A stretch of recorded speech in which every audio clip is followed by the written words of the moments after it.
राजेश पायलट जब मेरठ में थे, जब सेना के कप्तान बनने की उनकी आकांक्षा पुनः जागृत उठी, उन्होंने सेना अधिकारियों के प्रशिक्षण स्कूल में आवेदन पत्र दे दिया तथा प्रारंभिक साक्षात्कार में चुन भी लिए गए।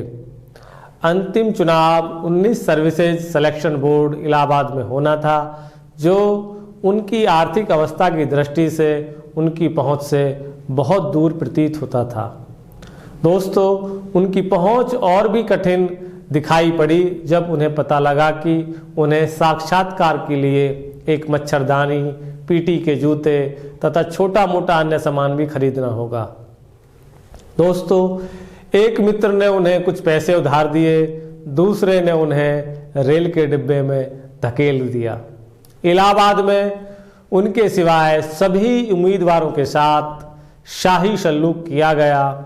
अर्दली, जिसने उनका सामान उतारा, उनके सामान को देखकर जोर से हंस पड़ा। सामान की ओर संकेत करते हुए उसने कहा, बस इतना ही? क्या तुम सच में इंटरव्यू के लिए आए हो? राजेश पायलट ने हाँ में सिर हिला दिया। उस रात जब वे अटैची केस को तकिया बनाकर लेटे थे, तो एक अन्य उम्मीदवार सिद्दीकी ने उन्हें बेडशीट और तकिया दिया था। अगले दिन भी उनके साथ शर्मनाक सलूक किया गया। अर्दली ने सभी के बूट पॉलिश किए, परंतु उनके नहीं। दोस्तों, चाय भी उन्हें छोड़कर सभी उम्मीदवारों को दी गई, किंतु उनसे उन्हें खास फर्क नहीं पड़ा। तिरस्कार के साथ उनका पुराना रिश्ता था। उस दिन और उससे अगले दिन जो टेस्ट लिए गए, उन्होंने साबित कर दिया कि मनुष्य का आंतरिक तेज बाहरी संसाधनों से कहीं अधिक होता है। नमस्कार, हमारा नाम है राकेश पवार। दोस्तों, महत्वपूर्ण ये है कि जिन 3 उम्मीदवारों को चुना गया, उनमें से राजेश पायलट भी एक थे।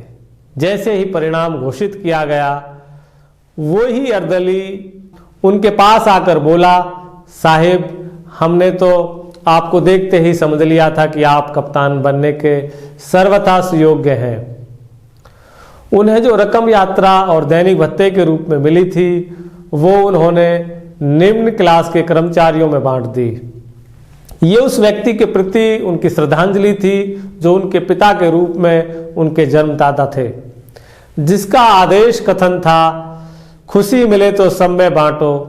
यदि वो जीवित होते तो उनके चुनाव तथा अपने सिद्धांतों के प्रति उनकी आस्था को देखकर प्रसन्न ही होते। दोस्तों, 1 महीने बाद जब वो एक रेस्टोरेंट में बैठे समाचार पढ़ रहे थे, तो उन्होंने देखा कि भारतीय वायुसेना को विमान चालकों की जरूरत है। उन्होंने आवेदन पत्र दे दिया और प्रारंभिक इंटरव्यू के लिए उन्हें बुला लिया गया। लंबी तथा झूलती हुई खुरदरी मूछों वाले स्क्वाड्रन लीडर ने पूछा कि क्या कोई खेल खेलते हो? उन्होंने हाँ में उत्तर दिया। कौन सा? उसने पूछा। सभी सर, उन्होंने जवाब दिया। क्रिकेट टीम में कितने खिलाड़ी होते हैं? उसने आगे सवाल किया। 11 सर। उनके संक्षिप्त उत्तर था। और वॉलीबॉल में? वे कुछ हिचकिचाए। उसने अंगूठे तथा तर्जनी से मूंछों को मरोड़ते हुए प्रश्न को दोहराया। उन्होंने कहा कि मुझे खेद है सर, मैंने कभी कोई खेल नहीं खेला। नहीं, तुम अभी मेरे साथ खेल ही तो खेल रहे थे। राजेश पायलट ने कहा, मुझे अफसोस है सर, मुझे सेना में भर्ती होने का बहुत ही चाव है और सभी ने कहा था कि जो खेलों में अच्छा नहीं होता वह वायुसेना में भर्ती नहीं हो सकता। सर, मुझे अपने आचरण पर सचमुच ही बड़ा खेद है। राजेश पायलट जब बाहर निकले तो स्क्वाड्रन लीडर तब भी मूंछें मरोड़ रहा था। इस अवसर को खो देने के लिए उन्हें अपने आप से घृणा होने लगी, किंतु आखिर सत्य की विजय हुई। अधिकारी को उनका स्पष्ट रवैया अच्छा लगा था। उन्हें देहरादून में वायुसेना चुनाव बोर्ड के साथ अंतिम इंटरव्यू के लिए निमंत्रण मिला। मित्रों ने सलाह दी कि वे चंडीगढ़ के एक एकेडमी में उड़ान के लिए उपयुक्तता के टेस्ट के लिए कुछ अभ्यास कर लें। दर्शकों, चूंकि चंडीगढ़ जाने का खर्चा भी उनके पास नहीं था, अतः वे सीधे देहरादून ही चले गए। लगभग 300 उम्मीदवार देहरादून बुलाए गए थे, किंतु केवल 19 ही चुने गए। उनमें एक राजेश्वर प्रसाद उर्फ राजेश पायलट भी थे। दर्शकों, उनके पिता जयदयाल सिंह का सपना साकार होने जा रहा था, किंतु इस चुनाव के बाद वे थोड़ी देर के लिए निश्चय न कर सके कि वो थल सेना को चुने या वायुसेना को। वायुसेना में परिलब्धियां अधिक थीं और चूंकि गरीबी ने उनके परिवार को और उन्हें बहुत सताया था, उन्होंने वायुसेना को चुन लिया। कोयम्बटूर में वायुसेना प्रशिक्षण एकेडमी में प्रशिक्षण के दौरान गरीबी ने तो उनका पीछा छोड़ दिया, किंतु अंग्रेजी भाषा में कमजोरी के कारण प्रवर कैडेट उनका उपहास करने लगे, किंतु उन्होंने इसकी परवाह नहीं की। दोस्तों, कितनी अनोखी बात है कि यदि गरीबी से मुक्ति मिल जाए तो कुछ भी हंसते हंसते सहन किया जा सकता है, यहाँ तक कि उपहास भी। प्रशिक्षण के पूरे होने पर उन्हें पटियाला स्थानांतरित कर दिया गया, जहां उन्होंने कप्तान रैलप से उड़ान सीखी। वो स्वर्गीय संजय गांधी के प्रशिक्षक थे। यहाँ से उन्हें बमरौली इलाहाबाद में पायलट प्रशिक्षण इस्टेब्लिशमेंट में भेज दिया गया। दर्शकों, उन्हें कठिन परिश्रम का फल मिलने लगा। उन्हें अब भी रात को देर तक पढ़ने की आदत थी। वे सभी ग्राउंड विषयों में पहले नंबर पर आए। Squadron leader D Sen Gupta के संघर्ष के अधीन HT-2 में अकेले उड़ान भरने वाले अपने बैच में सबसे पहले राजेश पायलट ही थे। दोस्तों, इलाहाबाद में प्रशिक्षण की समाप्ति पर उन्हें air force flying college Jodhpur भेज दिया गया, जहां उन्होंने हार्वर्ड टेक्सन T6G पर इंटरमीडिएट फ्लाइंग स्टेट परीक्षा पास की। दोस्तों, एक घटना उनकी याद में आज भी ताजा है। एक बार उड़ान भरते समय वे एक पेट्रोल की टंकी के खाली होने पर दूसरी टंकी को चालू करना भूल गए और इंजन ने काम करना बंद कर दिया। उन्हें लगा कि उनका यान सहसा उड़ान पट्टी पर जा गिरेगा, किंतु वो हवा की शक्ति से बढ़ता चला गया तथा सर्वथा सही ढंग से नीचे उतर आया। इसमें उनके आत्मविश्वास को नया बल मिला। मार्च 1966 में उनकी नियुक्ति वायुसेना परिवहन प्रशिक्षण कक्ष में हो गई। दोस्तों, एक दिन उन्हें क्षेत्रपार प्रशिक्षण के रूप में दिल्ली तक उड़ान भरने का आदेश मिला।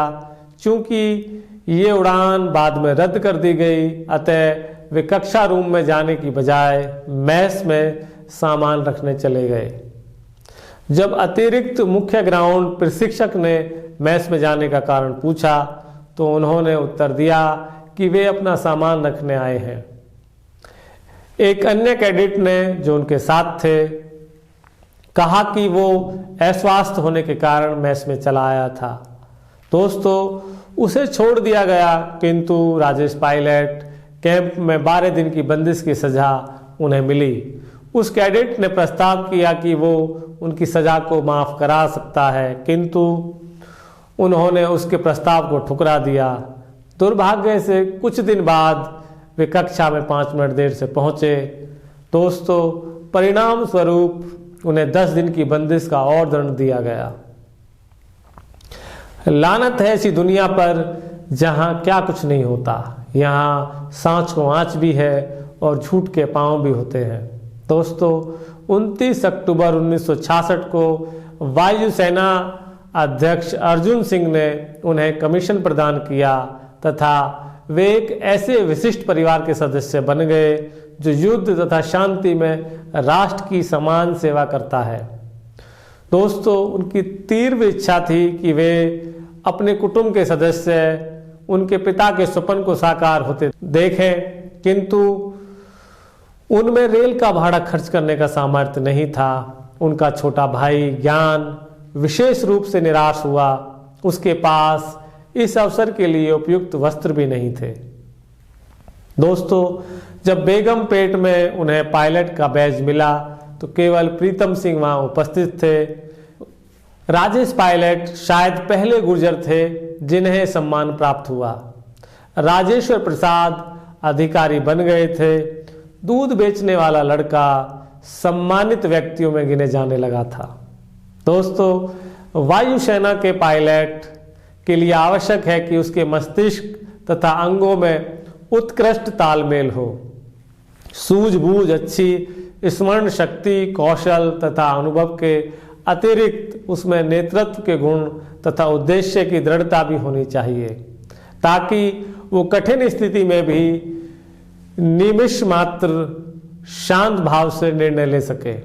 दोस्तों, नेताओं में उत्तरदायित्व तथा समर्पण की भावना भी होनी चाहिए और उसके इस योग्य होना चाहिए कि वो दूसरों को इस बात के लिए प्रोत्साहित कर सकें कि वे अभीष्ट उद्देश्य की प्राप्ति के लिए यथासंभव प्रयास करेंगे। उसमें नैतिक तथा शारीरिक दोनों प्रकार के साहस का होना इतना ही जरूरी है जितना कि योजना को बनाना तथा सामान्य एवं आपातकालीन स्थिति में उसे बुद्धिमत्ता से कार्यान्वित करना। दोस्तों, मानव क्रिया के अन्य क्षेत्रों में भी इन गुणों की कम आवश्यकता नहीं होती। विमान के चालकों के लिए ये याद रखना आवश्यक है कि वेग से उड़ने के लिए थ्रॉटल को कब खोलना चाहिए तथा यान को भूमि तल के ऊपर उठाने के लिए नियंत्रक कॉलम कब और कितने पीछे खींचना चाहिए। दोस्तों, अपने निर्धारित मार्ग पर आगे संघर्ष की तरफ बढ़ते समय उसे हवा में संभव बाधाओं पर भी नजर रखनी पड़ती है। इनमें उसका रास्ता काटने वाला अन्य कोई विमान भी हो सकता है तथा पक्षी भी, जिनकी हमारे आकाश में तथा हवाई क्षेत्रों के निकट भरमार रहती है। दोस्तों, किसी का रास्ता काटना कहीं भी भयानक हो सकता है, किंतु हवा में उसके परिणाम कहीं अधिक भयंकर होते हैं। दोस्तों, एक बार उड़ान भरने तथा मार्ग पर निर्धारित कर दिए जाने पर पायलट को भूमि पर भौगोलिक लक्षणों को देखते हुए अपने मानचित्र का सावधानी से अनुसरण करना होता है, जो उसके लिए एक आवश्यक उपकरण है। रात को जब मानचित्र से अधिक सहायता नहीं मिलती, उसे कई वायरलेस उपकरणों की मदद से आगे बढ़ना होता है। दोस्तों, विमान का आकाश में टिके रहना पेट्रोल पर निर्भर करता है तथा यान के पंखों में अंतर्हित टंकियों में इसकी मात्रा सीमित होने के कारण उसके लिए मार्ग से हटकर जाने की गुंजाइश नहीं होती। दोस्तों, जब पायलट हवाई अड्डे के वायु यातायात नियंत्रण एयर ट्रैफिक कंट्रोल ATC के क्षेत्र में पहुंचता है जहां उसे उतरना होता है, तो वो ATC टावर की अनुमति से परिपथ सर्किट में प्रवेश करता है तथा अवतरण निर्देश प्राप्त करता है। उड़ान की अपेक्षा अवतरण के लिए अधिक कुशलता एवं सूक्ष्मता की आवश्यकता होती है। दोस्तों, पायलट नियमित ढंग से विमान के वेग को कम करता है और इसे नीचे उतारता है। जब वो अवतरण पट्टी पर उतरने के नियत स्थान पर भूमि से कुछ ही फुट ऊपर होता है, तो वो नियंत्रक कॉलम को धीरे धीरे पीछे खींचता है ताकि उसकी गति और कम हो जाए और वह भूमि को छू ले। दोस्तों, विमान की गति अब और कम कर दी जाती है और कंट्रोल टावर के निर्देश के अनुसार उसे हवाई पट्टी पर चलाकर विसर्जन स्थल पर लाया जाता है।